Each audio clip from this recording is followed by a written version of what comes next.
we consider what happens if we fire a bullet at an apple. Bullet goes to the apple, bullet doesn't bounce off, bullet goes straight through, comes out the other side, but loses some speed.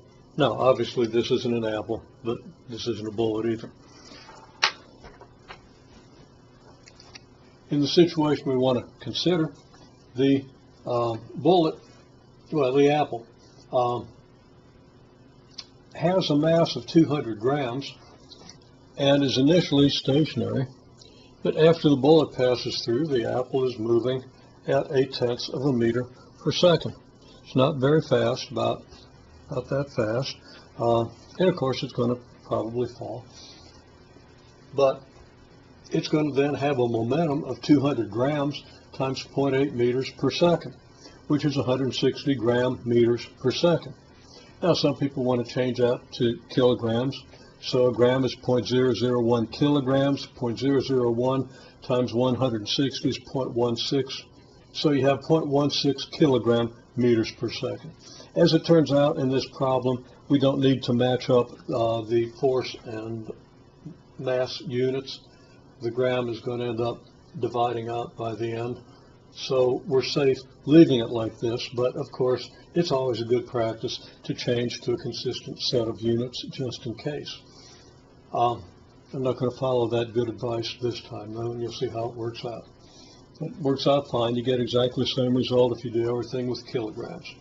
Okay, now the change in momentum of the bullet is therefore negative 160 meters per second because it's equal and opposite to the change in momentum of the apple. So that the m delta v of the bullet is negative 160 meters per second. Now the bullet has a mass of 20 grams, so we multiply 20 grams times the unknown velocity change of the bullet, and we get the momentum change. We solve for delta v of the bullet by dividing both sides by 20 grams, and as promised, the unit grams divides out, and we end up with negative 8 meters per second. So it was never necessary to change that to express this result in kilogram meters per second. Okay, change in velocity of bullet's negative 8 meters per second, and we want to know what the velocity of the bullet is or was before collision. And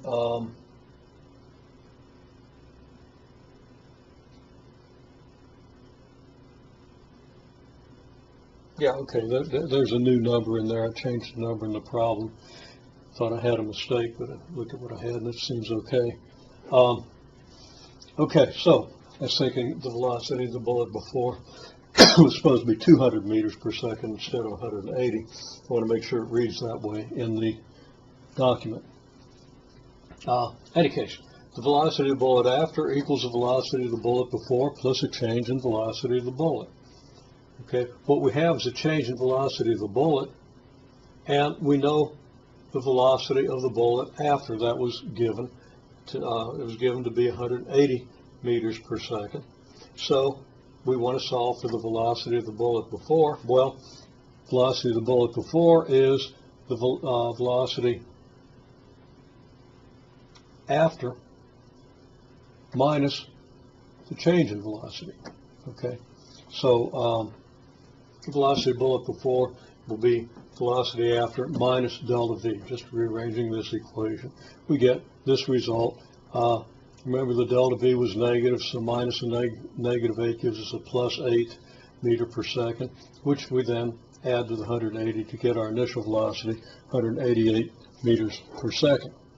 Now let me double check that statement in the document to make sure this agrees.